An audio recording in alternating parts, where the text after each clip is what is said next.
भारत के यशस्वी प्रधानमंत्री श्री नरेंद्र मोदी जी भी अपने मन की बात में जिनकी सराहना करते हैं, the man, the myth, the legend, the pond man of India से खुशकिस्मत होते हैं वो लोग जिनको एक नया नाम मिलता है उनके काम की वजह से। ये नाम समाज ने दिया है, ये नाम सरकार ने दिया है, ये नाम तालाबों ने दिया है। जो इंडिया में आजकल पॉन्ड्स की स्थिति हम कहीं भी देखें, हर जगह बहुत हालत खराब है। इसका जिम्मेदार कौन है? अवेयरनेस है, लोग हैं, गवर्नमेंट। जो उस तालाब के आसपास रह रहे हैं वो सबसे बड़े तालाब एक्सपर्ट हैं। उन्होंने उस तालाब को मरते हुए देखा है और जिस दिन पानी टैप वाटर से हमारे घर पे आने लगा उस दिन हमने उसको गाली देना शुरू कर दिया।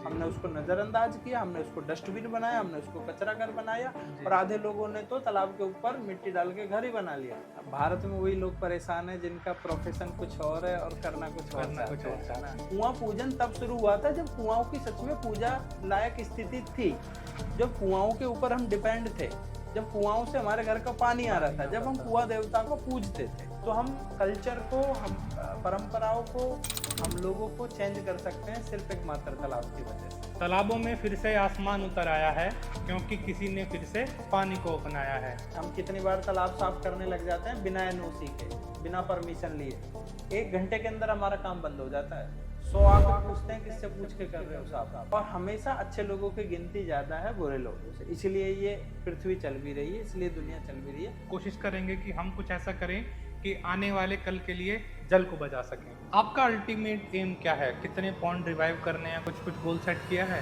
कोई नहीं।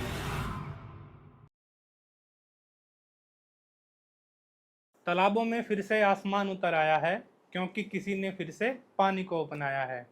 आज हम बात करेंगे ऐसे शख्स के साथ में जिन्होंने मरे हुए तालाबों को ना सिर्फ नई जिंदगी दी बल्कि आने वाले कल को भी जिंदा किया।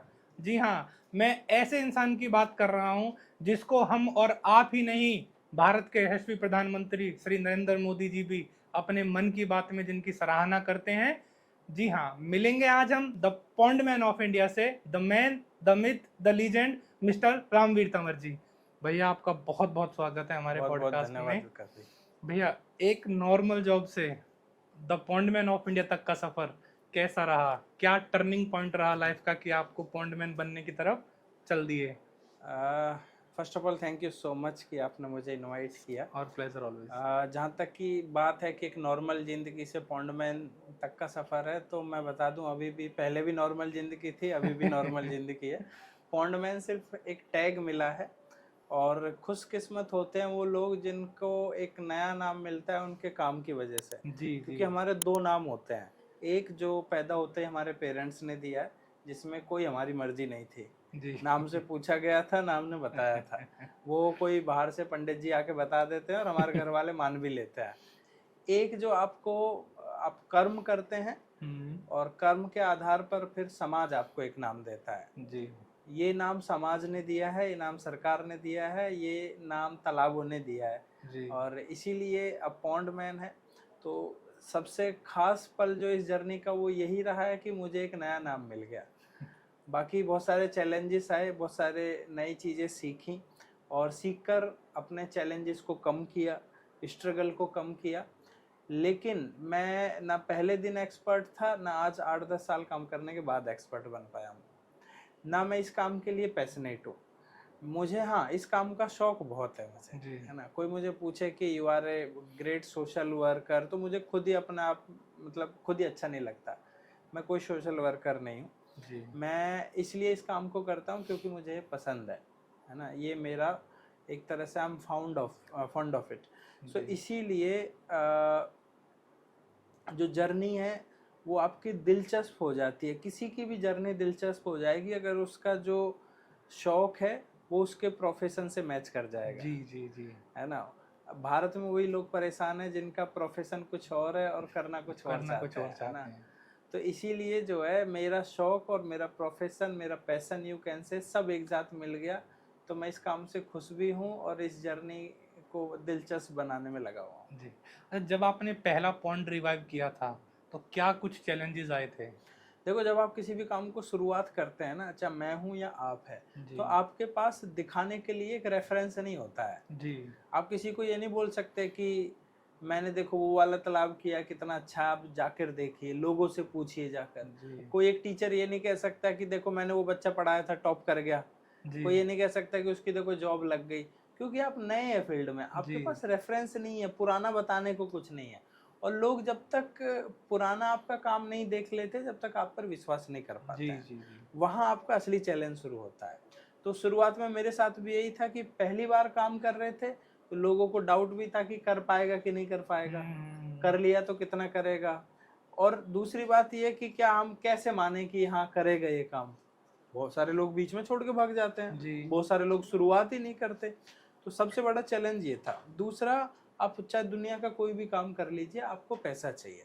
बिल्कुल पैसे का मतलब रिसोर्सेज चाहिए, रिसोर्सेज है चाहिए। ना। आपको मशीन चाहिए, आपको मैन पावर चाहिए, आपको टूल्स चाहिए, आपको टेक्नोलॉजी चाहिए, आपको एक्सपर्ट चाहिए।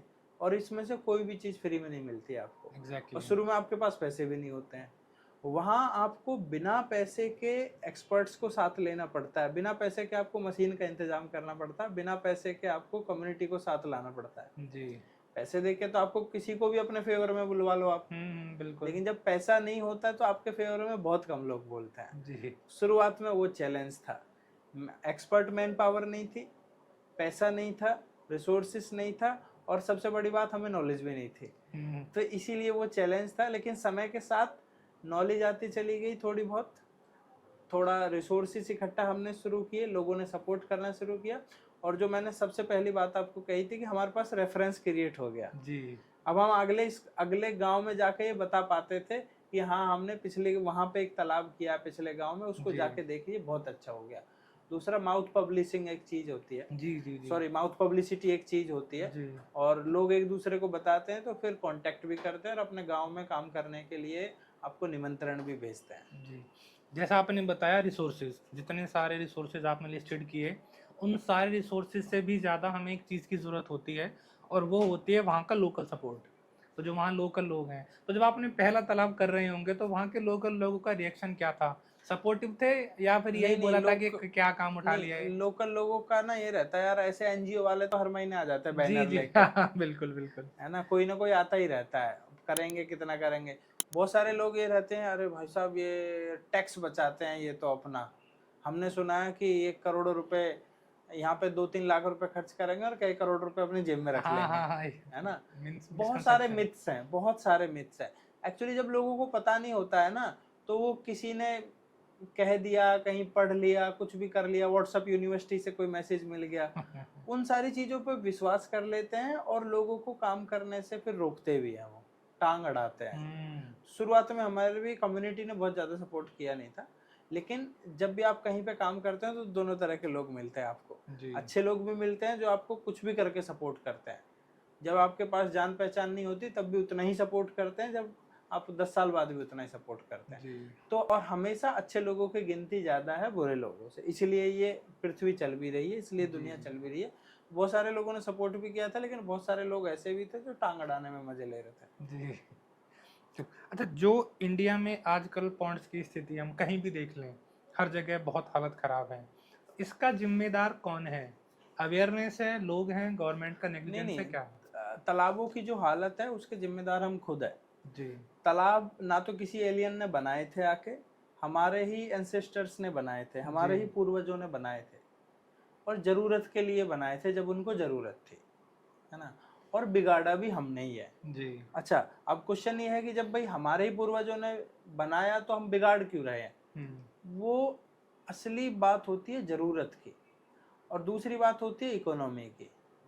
जब जरूरत थी तो तब बनाए थे, जी अब जरूरत खत्म हो गई जी तो बिगाड़ रहे हैं। बिल्कुल बिल्कुल ठीक है, लेकिन इस बीच में हम ये भूल जाते हैं कि जरूरत उस दिन भी थी, जरूरत आज भी है। लेकिन कई बार क्या है, कहीं पे डायरेक्ट जरूरत होती है, कहीं पे इनडायरेक्ट इनडायरेक्ट जरूरत जरूरत होती होती है। है। और ये सारा इकोनॉमी का खेल है। दरअसल मैंने एक कहावत सुनी थी कि जब आप किसी पे घर जाते हैं ना, और तो आपको उसकी इज्जत करनी होती है। मैं अगर विकास भाई के घर जाऊंगा तो विकास भाई से प्यार से बोलना पड़ेगा, उसकी इज्जत करनी पड़ेगी, क्योंकि मैं अपने काम से गया हूँ। जी लेकिन जिस दिन विकास मेरे पास डेली बिना बुलाए आने लगेंगे, तो हो सकता है कि इस दिन मैं गेट ना खोलूं, हो सकता है किसी दिन मैं तमीज से बात भी ना करूं। यही पानी के साथ हुआ है, यही तालाबों के साथ हुआ है। जब तक हमें पानी लेने तालाब पे जाना पड़ रहा था जी। मटका लेके, तो हम उसकी पूजा भी कर रहे पूजा थे। भी कर रहे थे। और जिस दिन पानी टैप वाटर से हमारे घर पे आने लगा, उस दिन हमने उसको गाली देना शुरू कर दिया। जी जी हमने जी उसको नजरअंदाज किया, हमने उसको डस्टबिन बनाया, हमने उसको कचरा घर बनाया, जी। और आधे लोगों ने तो तालाब के ऊपर मिट्टी डाल के घर ही बना लिया। ये होता है जो हम आपस में इंसानों के साथ करते हैं, वही हम तालाबों के साथ करते हैं। जी और इसका एक जूता जीता जागता उदाहरण देता हूँ अपने समाज में। खासकर अपना क्या, उत्तर प्रदेश वेस्ट में तो सब जगह ही है, हरियाणा, राजस्थान, यूपी, और रूरल यहाँ एरिया में हर है जगह ना, ही यहाँ होगा। पे एक प्रथा है कुआं पूजन, कुआं पूजन जी। है ना। भाई किसी के घर में खासकर जब बेटा पैदा होता है तो कुआं पूजन होता है। जी एक कुआं पूजन में आपको लगता है 10-15 लाख आराम से खर्च हो जाते होंगे। आराम से खर्च हो जाते हैं। बिल्कुल करते हैं साल लोग। में अगर 10 कुआं पूजन भी हुए किसी गांव में, जी कितने खर्च हुए? 1 1 करोड़ करोड़। रुपए खर्च हुए। विधायक भी आते हैं, कई बार आईएएस अधिकारी भी आते हैं, जान जी पहचान के लोग आते हैं, डीजे बजाते हैं। लेकिन जितने गांव में कुआं पूजन हो रहा है, क्या आपको लगता है किसी भी गांव में कुआं है? किसी में भी नहीं है। कुआं पूजन क्यों हुआ था फॉर्मेलिटी शुरू? जी कुआं पूजन तब शुरू हुआ था जब कुआओं की सच में पूजा लायक स्थिति थी, जी। जब कुआओं के ऊपर हम डिपेंड थे, जब कुआओं से हमारे घर का पानी आ रहा पानी था, जब आता हम था। कुआं देवता को पूजते थे। लेकिन समय के साथ साथ क्या हुआ, अब तो पानी हमारे घर पे आ गया, अब तो बटन दबाओ पानी ही पानी आ गया। जी तो फिर हमने कुआओं में कचरा डालना शुरू किया।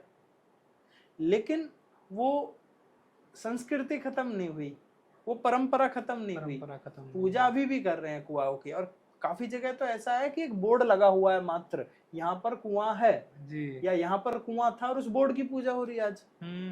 जबकि एक गांव में 1 करोड़ रुपए साल के खर्च हो रहे हैं कुआं पूजन के लिए, जी और कुएं को रिवाइव करने के लिए चाहिए 5 लाख रुपए।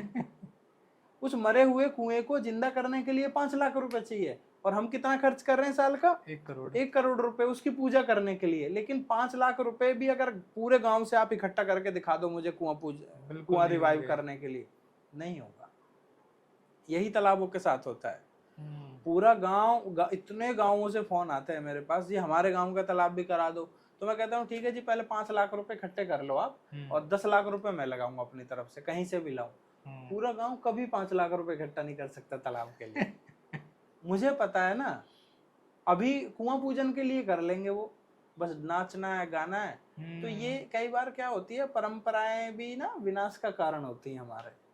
परंपराओं का मतलब भूल जाते हैं हम, परंपरा क्यों शुरू हुई थी उसका मतलब भूल जाते हैं। बस एक रास्ते पर चल दिए, चलते रहेंगे वो, फिर चाहे कुछ भी हो जाए। तो जैसे आपने बात की थी अभी कि इंक्रोचमेंट, मतलब किसी ने तो मिट्टी डाली है और कुआं पे, ये समस्या में जहाँ तक मैंने देखा है हर गांव में यही होता है। इंक्रोच करते हैं, पता चला 5 बीघे का तालाब था कहीं, और वहाँ पे हमने मिट्टी डाल डाल के अब वो 2 बीघे का खाली रह गया है, बस 3 बीघे का इंक्रोचमेंट कर दिया है हमने।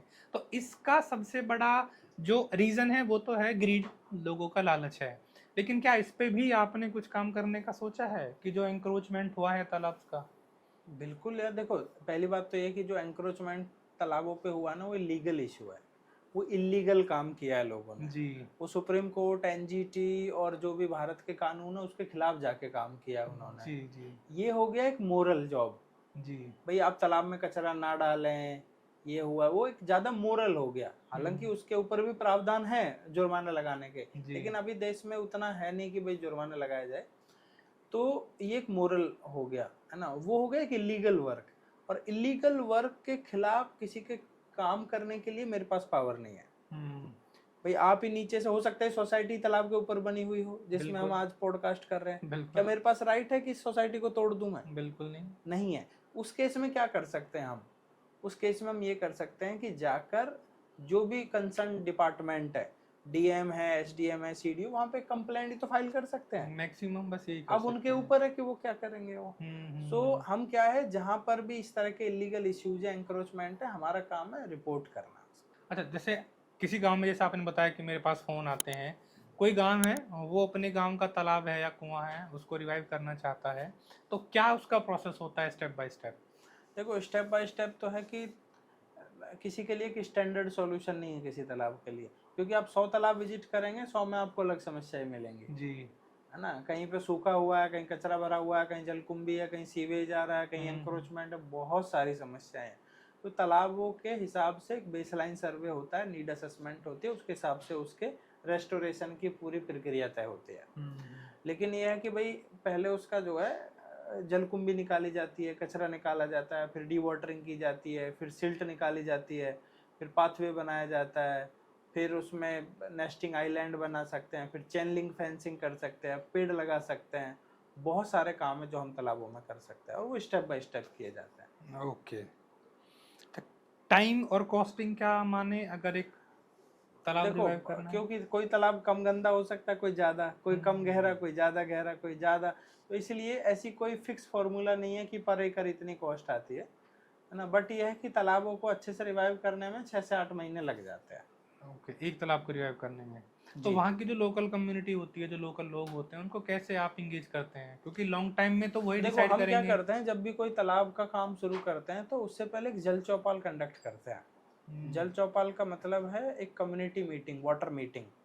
तो वहाँ पर लोगों के साथ जल चौपाल करते हैं, उसमें लोगों के फीडबैक लेते हैं, उनकी डिमांड लेते हैं, प्लस हम अपना बताते हैं कि हम इस तालाब को क्यों रेस्टोर करना चाहते हैं, है ना। हम अपनी हिस्ट्री बताते हैं, उसके बेनिफिट बताते हैं, नुकसान बताते हैं, तालाबों को साफ करने के फायदे बताते हैं। और दूसरा सबसे बड़ी बात है, लोगों के साथ एक हमारा संबंध बन जाता है, एक कनेक्शन बन जाता है, ताकि हम आपस में जान पहचान हो जाती है और भविष्य में हमारे वो काम आते हैं। कोई एक ऐसी इमोशनल स्टोरी या कोई एक ऐसे तालाब का एग्जांपल जो आप बताना चाहें कि हाँ वो बिल्कुल, सबसे बेस्ट अभी है? ना यहाँ मथुरा का एक पिशावा गांव है। मथुरा का? मथुरा, हाँ, मथुरा वृंदावन में एक पिशावा गांव है, छाता ब्लॉक में। उसमें किशोरी कुंड है, भगवान श्री कृष्ण जी और राधा जी के जमाने का तालाब है, ऐसा कहा जाता है, कहानियां गांव वाले बताते हैं। और उसमें पहले बहुत सुंदर थे, लोग आचमन करते थे, लोग नहाते थे। लेकिन समय के साथ क्या हुआ, उससे सीवेज जुड़ गया, एक नाला उसमें जुड़ गया, गंदा नाला, और गंदे नाले में डेली कचरा आता है बह के। फिर लोगों ने वैसे भी कचरा डालना शुरू किया, तो होते होते होते क्या, वो लैंडफिल साइड जैसे दिखने लगा, उसमें बदबू आने लगी। पूरा आसपास मंदिर थे, उनकी भी नालियां वहीं खुलती थी जाके। तो पूरा वो मतलब टट्टी पेशाब सब उसी में जाते थे उसमें। बाद में हमें जिम्मेदारी मिली, हमने पूरे तालाब को वापस से रेस्टोर किया, हमें 1.5 साल लगा। और 1.5 साल के बाद वापस से अभी इस साल वहाँ पे बहुत सारे सैकड़ों साधुओं ने स्नान किया है। वहाँ पे लोग वॉक करने आते हैं, और जब मथुरा वृंदावन जाते हैं तो पंडित जी बताने लगे हैं कि वहाँ पे आप जाइए, तालाब के वो करिए, परिक्रमा करिए। तो लोग सुबह सुबह परिक्रमा करने आते हैं उस तालाब की, अब वो इतना सुंदर तालाब है। तो हम कल्चर को, हम परंपराओं को, हम लोगों को चेंज कर सकते हैं सिर्फ एक मात्र तालाब की वजह से। जी, जैसे आपने बताया कि लोकल कम्युनिटी जब जुड़ती है, क्योंकि किसी भी तालाब का ना अगर बहुत लॉन्ग टाइम तक हमें साफ रखना है या उसको जिंदा रखना है ऐसे ही, तो लोकल कम्युनिटी का सपोर्ट होता है। कैसे आप लोकल कम्युनिटी को अवेयर करते हैं कि आप तो एक दिन करोगे, 1.5 साल करे चले गए, लेकिन मेन तो जो वहाँ लोकल लोग रह रहे हैं उनकी जिम्मेदारी बनती है उसको साफ करना। देखो, सही बताऊं विकास भाई, लोकल लोग ना, जब तक कोई उस तालाब को साफ नहीं करेगा, जब तक उनका डायरेक्ट या इनडायरेक्टली कोई इकोनॉमिकली या सोशली या पॉलिटिकली फायदा नहीं जुड़ा नहीं होगा। होगा, बिल्कुल। भाई हमारे आपके सबके घरों के आसपास तालाब है, जी, हम कितनी बार सप्ताह में जाते हैं फावड़ा लेके साफ करने। बिल्कुल। लेकिन अगर मैं उसी तालाब का टेंडर दे दूं आपको बोटिंग का, तो आप चाहकर भी उसको गंदा नहीं होने देंगे, बिल्कुल। क्योंकि इधर कचरा आया, उधर आपका बोटिंग का काम खत्म हो गया। तो लोग वही तालाबों पे जाते हैं, क्योंकि तालाब क्या है, वो स्टेट गवर्नमेंट की बॉडी है ना, स्टेट गवर्नमेंट की प्रॉपर्टी है वो। तो जब तक किसी ग्रुप का या इंडिविजुअल का या परिवार का उससे कोई डायरेक्टली या इनडायरेक्टली सोशली या पॉलिटिकली या इकोनॉमिकली बेनिफिट नहीं जुड़ेगा, सस्टेनेबिलिटी नहीं जुड़ेगी किसी की, जब तक तालाबों की कोई रक्षा नहीं करने वाला है। आप तालाब साफ करिए, हम कितनी बार तालाब साफ करने लग जाते हैं बिना एनओसी के, बिना परमिशन लिए। 1 घंटे के अंदर हमारा काम बंद हो जाता है। 100 आके पूछते हैं किससे पूछ के कर रहे हो साफ। साफ करने के लिए भी आपको हाँ, आपकी आप परमिशन करके लेनी देखिए पड़ेगी। कभी भी, 1 घंटे के अंदर अंदर आपके पास पुलिस ना भेज दें लोग, और लोग खुद ही आ जाएंगे डंडा लेके, किससे पूछ के साफ कर रहे हैं। जबकि आप जाइए और उसमें कचरा फेंकिए खूब, कोई कुछ नहीं आप है। एक ट्रक कचरा फेंक दीजिए तालाब में, अगर आपसे कोई पूछ रहे कि इसको क्यों आप गंदा कर रहे हो, है है ना। क्योंकि जब साफ करते हैं तो बहुत सारे लोगों के दिमाग में लालच आता है, ठेकेदार है, कितने में मिला भैया ये काम हाँ आपको, बिल्कुल बिल्कुल, ये तो है ना। बहुत सारे लोग एक शराब की बोतल के चक्कर में आपका काम बंद करवा देते हैं, लोग 2000 के चक्कर में आपका काम बंद करवा देते हैं। काम बंद करवा देंगे, 2 दिन बाद बताएंगे अरे बस लाइए 1000 रुपए, काम चालू कर लीजिए। बट उनको नहीं पता ना, हम ठेकेदार नहीं है भाई, हम तो CSR से कर रहे हैं, बिल्कुल। हम लोगों के डोनेशन से कर रहे हैं, हम नहीं कर सकते ये सारे काम। उसके जिम्मेदार मतलब अगर देखा जाए इनडायरेक्टली तो और हम खुद हैं। हाँ, अच्छा, दूसरा, आप एक तालाब किसी से जुड़ा हुआ है, हम्म, किसी की रोजी रोटी है आ रही है वहां से, फिर आप कचरा डाल के दिखाओ उसमें। हाँ बिल्कुल, मेरे खेत में कोई डाल सकता है आके? कोई नहीं, मेरे घर में, कोई नहीं हमारे डालेगा, स्कूल में, कोई हमारे मंदिर में, हमारे मस्जिद में कोई नहीं डाल सकता, तो तालाब में ही क्यों? अच्छा, जैसे तालाब है, हम अगर एंशिएंट इंडिया की बात करें, चाहे वो इंडिया की आप एंशिएंट देख लो, इंडस वैली देख लो, इजिप्ट देख लो, कहीं भी देख लो, तो जो वाटर मैनेजमेंट होते थे वो बड़े शानदार होते थे। तो कहीं ना कहीं जब ये पॉन्ड्स बने थे तो ये भी एक वाटर मैनेजमेंट का सिस्टम था कि आपकी जो चैनलीज है, पानी निकलेगा वो कैसे निकलेगा, तो ये उसमें भी काम करता है। तो ये बहुत सारे चैलेंजेस भी होते हैं कि हम जो हमारी वाटर निकलेगा पूरे गांव से कैसे कैसे निकलेगा, बंद हो जाते हैं, उसकी वजह से फिर सड़कों नहीं, पे मैं पानी। बताऊंगा, एक समय अखबारों में आता था कि तालाब सूख गया, हम्म, अखबारों में ऐसी खबरें आती थी गर्मी में कि तालाब सूख गए, जानवर बिल्कुल प्यासे बिल्कुल। मरेंगे, लोग पानी कहाँ से पियेंगे, ये करेंगे। अब ऐसी न्यूज नहीं आती है, अब न्यूज आती है कि तालाब ओवरफ्लो होके घरों में घुस गया, हम्म, अब सड़क पे खड़ा हो गया। अब न्यूज आती है कि थोड़ी सी बारिश से पूरा गुड़गांव चौक हो गया। जी जी जी अब बारिश आती है कि नोएडा में फ्लड आ गई, जी। थोड़ी सी बारिश से। गांव के तालाबों में पहले से ही उतनी सीवेज भरा हुआ है, उतना कचरा भरा हुआ है, उतनी दलदल भरी हुई है, लोग अपना जो घर वर तोड़ते हैं ना सब उसी में डालते लाके। पानी उस भाई, एक कोई बर्तन है जिसमें 1 किलो पानी आता है, 1 लीटर पानी आता है, और 1 लीटर में से पहले से ही आपने 800 ग्राम पानी उसमें पहले ही भरा हुआ है, तो 800 कितना ही मिलीलीटर पानी पानी आपने है। पहले ही भरा हुआ है, तो 200 ही आएगा ना फिर। जी वो जी बचा जी। हुआ 800 कहाँ जाएगा फिर? वो घरों में जाएगा। अच्छा, आपको अगर हम पावर दें तो क्या कौन सी पॉलिसी है जो चेंज करना चाहोगे जिससे हमारी जो वाटर क्राइसिस है वो खत्म हो? देखो, मेरे पास पावर आ गई ना, मैं एक एक घर को तोड़ दूंगा इस देश में जो भी तालाबों के ऊपर बना हुआ है। और घर नहीं बने हुए तालाबों के ऊपर, पुलिस स्टेशन बने हुए हैं, हॉस्पिटल बने हुए हैं, कॉलेज बने हुए हैं, स्कूल बने हुए हैं, सड़क बनी हुई है, मैं तालाबों को निकाल लूंगा सब जगह तोड़ के। बट पावर ही नहीं है मेरे पास। अभी मैं कॉलेज में गया था, बेंगलोर का यूनिवर्सिटी थी वो, सॉरी कॉलेज नहीं था, यूनिवर्सिटी थी। वहां पे मैं सस्टेनेबिलिटी के ऊपर लेक्चर देने गया था, और देते देते जब मैंने पूछा कि भाई आप कोई भी स्टूडेंट है कि अगर किसी की क्वेरी हो तो पूछिए, तो एक स्टूडेंट ने बोला कि सर आपने हमें बहुत अच्छे से सिखाया कि सस्टेनेबल डेवलपमेंट क्या है, अपने नेचुरल रिसोर्सेज को बिना खराब किए आप डेवलप करिए, और आपने 1 घंटे मेहनत की, लेकिन आप शायद ये पता करके नहीं आए कि ये यूनिवर्सिटी भी एक लेक के ऊपर बनी हुई है। वो यूनिवर्सिटी ही एक लेक को मार के उसके ऊपर मिट्टी डाल के बना ली उन्होंने, और वो लोग हमको बुला रहे हैं, इनवाइट कर रहे हैं कि सस्टेनेबल डेवलपमेंट पे लेक्चर दीजिए। सबसे पहले तुम ही मार रहे हो उसको तो। वही मैं कह रहा हूँ, तो मेरे पास पावर हो तो मैं इन सारी यूनिवर्सिटियों को, तालाबों को हटा के तालाब निकाल लूंगा। Nice one. भैया अगर हम बात करें कम्युनिटी की, तो जितनी भी एक रूरल कम्युनिटी होती है वो फार्मिंग बेस होती है, सारे फार्मर्स होते हैं, तो तालाब का जो फर्क पड़ता है वो इम्पैक्ट जो देखेंगे हम वो डायरेक्टली या इनडायरेक्टली ग्राउंड लेवल वाटर पे भी पड़ता है, और ग्राउंड लेवल वाटर अगर कम होगा तो फार्मिंग में बड़ी प्रॉब्लम आएगी। इस पे आपके क्या विचार है? देखो, जैसा मैंने आपको पहले बताया, लोग तालाबों की पूजा कर रहे थे, रेस्पेक्ट कर रहे थे, क्योंकि डायरेक्टली उनको पानी लेने जाना होता था, बिल्कुल बिल्कुल। नहाने जाना होता था, मवेशियों को नहलाने जाना होता था। फिर क्या हुआ, वो हर घर में एक समरसेबल पंप लग गया, अब पानी भरपूर मात्रा में मिलता है, 1 गिलास चाहिए तो 1000 गिलास मिलता है। तो हमने सोचा अब तालाब किस काम के, अब इनको डस्टबिन की तरह यूज करते हैं, तो इसलिए उनको कचरा से भर दिया, सीवेज से भर दिया। लेकिन हम ये बात भूल गए कि तालाबों का सिर्फ उतना सा काम नहीं है। तालाब ग्राउंड वाटर रिचार्ज करते हैं, जो हमारी थाली में 1 गिलास पानी रखा है ना खाने के साथ, वो भी कहाँ से आया है? एक्वीफर से आया है। और एक्वीफर में कहाँ से जाता है? तालाबों से जाता है, नदियों से जाता है, झीलों से जाता है, बारिश का पानी जाता है उसमें, तब जाके आपके गिलास में पानी आता है। दूसरा, एक तालाब पूरे आसपास के 500 से 1000 मीटर के एरिया को ठंडा रखने में हेल्प करता है। Temperature decrease. आज देखिए ना, हाँ, भारत बिल्कुल। दुनिया के सबसे ज्यादा गर्म देशों में गर्म से एक हो देशों गया में है, एक हो गया है। और यहाँ के शहर जल रहे हैं, अंगीठी बन गए हम। क्यों? क्योंकि हमारे पास पेड़ और तालाब नहीं बचे हैं। तो तालाब आसपास के एरिया को ठंडा रखते हैं, वो इंसुलेटर मटेरियल का काम करते हैं, वो एक तरह से कूलेंट का काम करते हैं। लेकिन हम तो भूल गए, हमें तो बस तालाब पानी नहीं दे रहा तो कुछ नहीं दे रहा। बिल्कुल। प्लस पानी, मोटर, पाइपलाइन, समरसेबल हमारे लिए आया है ना।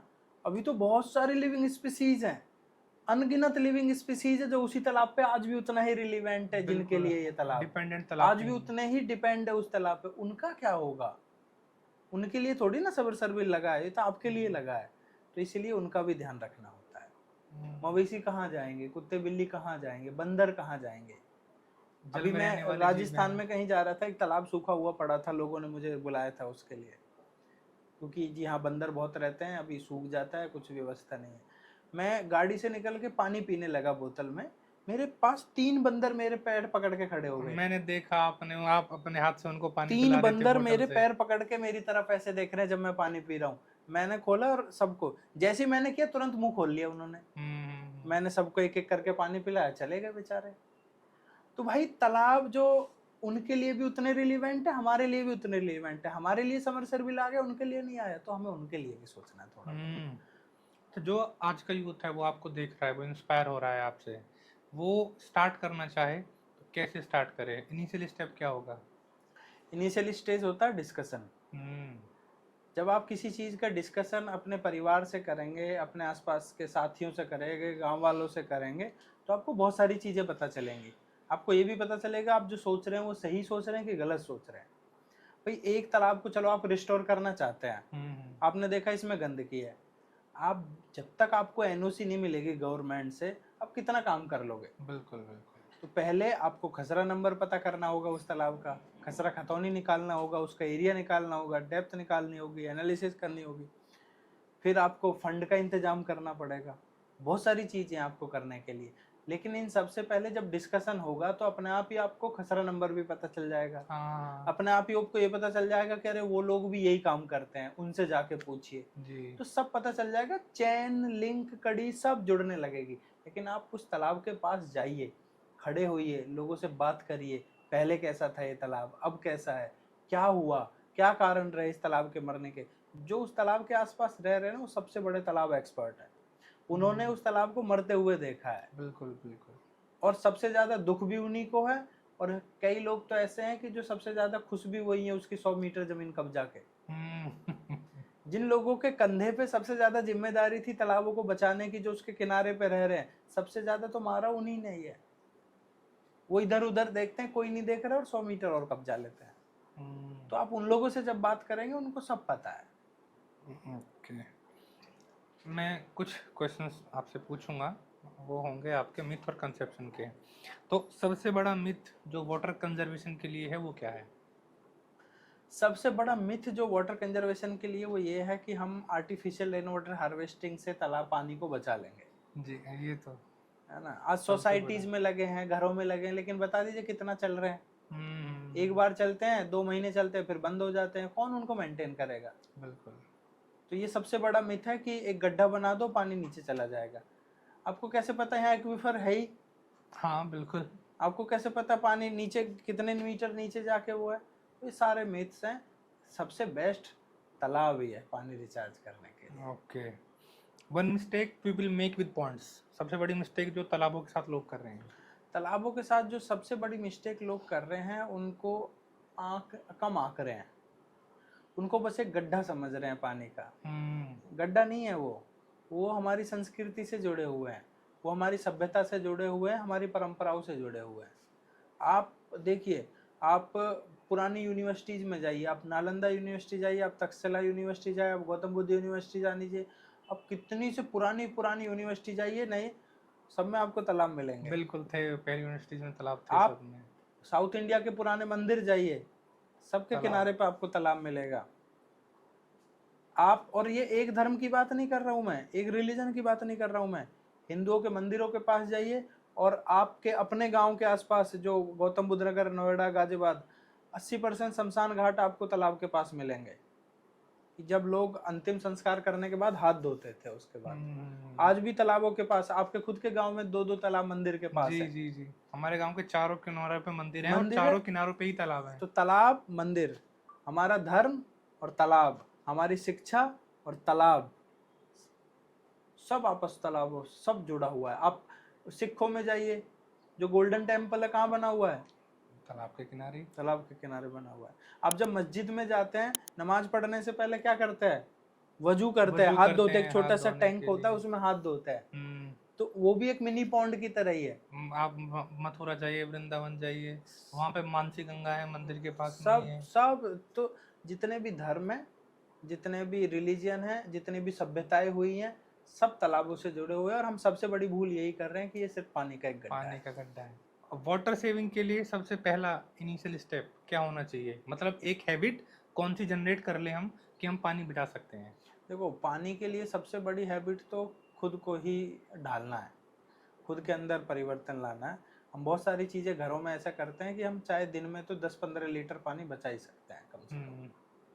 और बहुत सारी हम, जैसे हम शेविंग करते समय बचा सकते हैं, हम गाड़ी धोते समय बचा सकते हैं, हम पानी पीते समय बचा सकते हैं। कोई मेहमान आ गया, भर के दे दिया उसको बड़ा गिलास, जबकि वो एक घूंट मारेगा, रख देगा, फिर उसको जाके डाल देंगे हम। उसको थोड़ा दे दीजिए, फिर मांगेंगे, फिर दे देंगे। हम लोग छोटी छोटी हैबिट्स बहुत सारी छोटी-छोटी बहुत सारी हैबिट्स हैं जिनको हम बदल सकते हैं। आजकल तो लोग जैसे समरसेबल चलाए, एक गिलास पानी चाहिए, पहले एक बाल्टी पानी हाँ, निकालेंगे। अरे मैंने देखा है वो महिलाएं, बच्चा रो रहा है, परेशान कर रहा है, समरसेबल चला के दे देते, ले नहा ले। हाँ बच्चा खेल समझ के उसको 1 घंटे नहा रहा है, उसमें मजे ले रहे हैं बच्चे, है ना। जब तक अच्छा, पूरे घर की इनकम महीने की 10,000 रुपए है, 50,000 रुपए का ग्राउंड वाटर फैला दे रहे हैं। अच्छा, देश में एक अच्छा एग्जांपल बताइए जो वाटर हार्वेस्टिंग मैनेजमेंट का बहुत अच्छा एग्जांपल हो, जो आपने देखा हो। मैंने मतलब यहाँ तो नहीं, लेकिन मैंने गुजरात में और छत्तीसगढ़ में देखे हैं। मैंने बहुत अच्छे अच्छे रेन वाटर हार्वेस्टिंग के मॉडल है।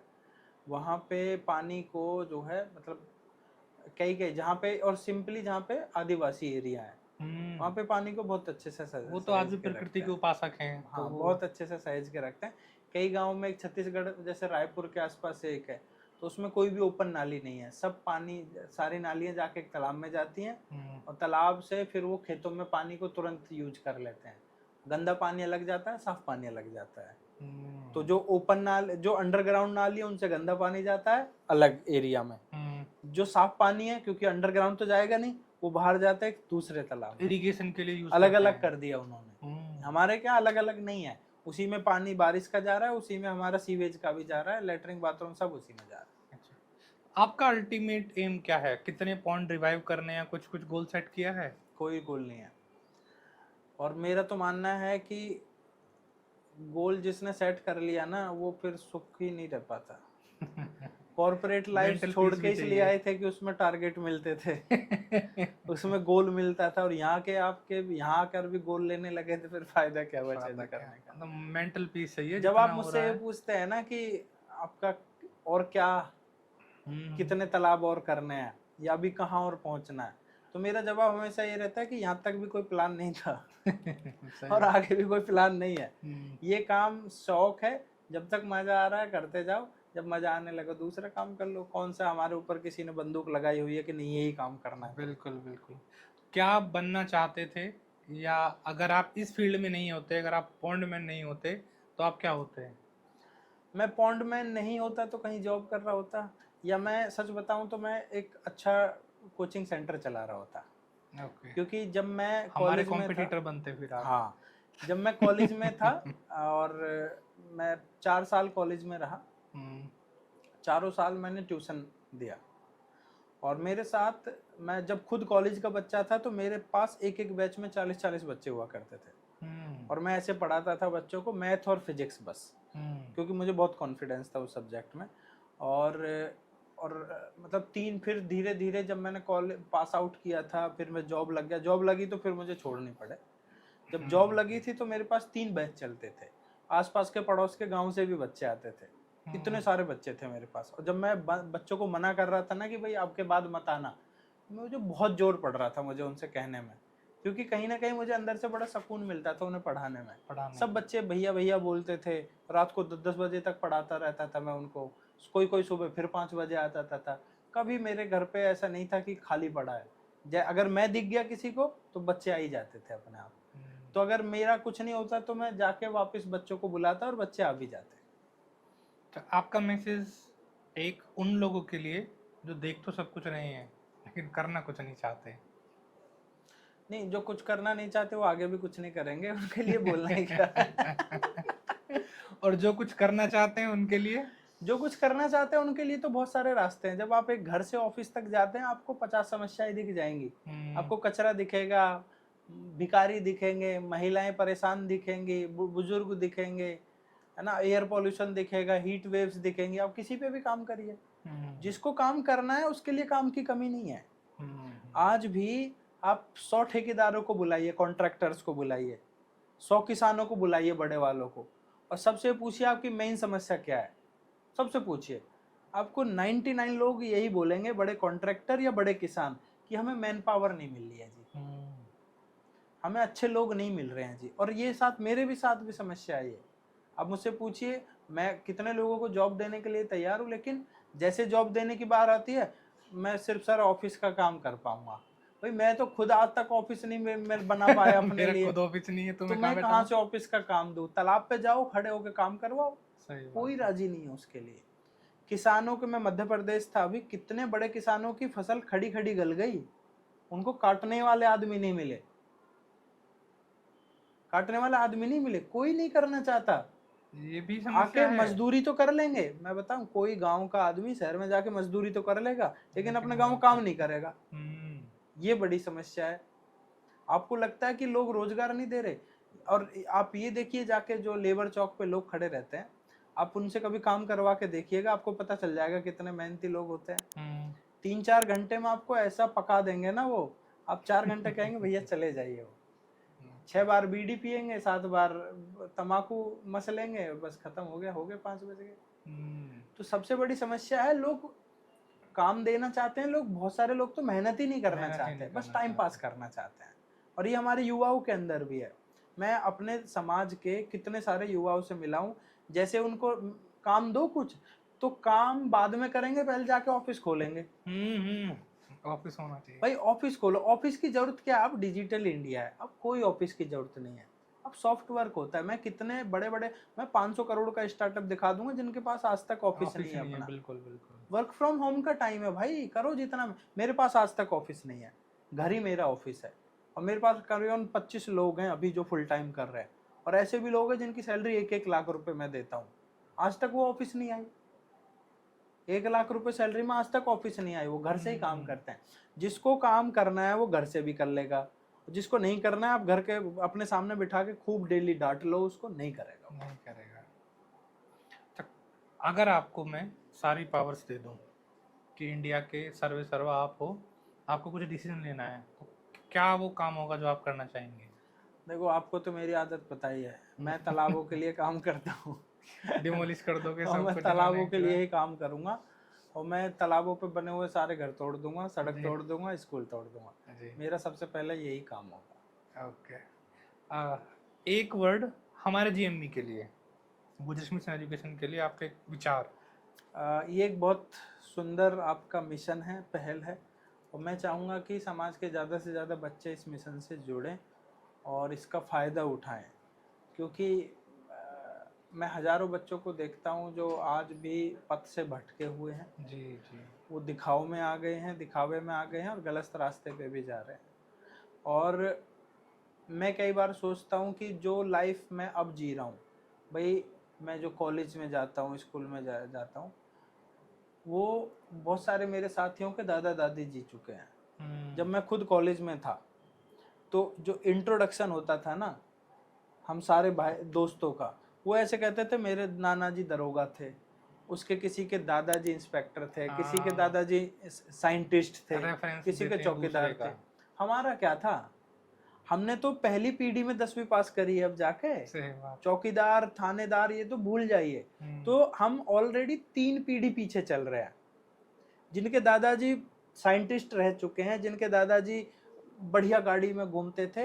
अब हमारी 12वीं पास करने का टाइम आया है, जी अब हमारा कॉलेज जाने का टाइम हुआ है, तो उनके साथ तो कोई कंपैरिजन हमारा है नहीं। बिल्कुल। लेकिन फिर भी हमें एक उस सीढ़ी पे जाके अपने आप को खड़ा करना चाहिए, और उसका एक ही रास्ता है, education, education, education. Thank you sir for joining with us. आज आपसे बात करके बहुत मज़ा आया। कोशिश करेंगे कि हम कुछ ऐसा करें कि आने वाले कल के लिए जल को बचा सकें।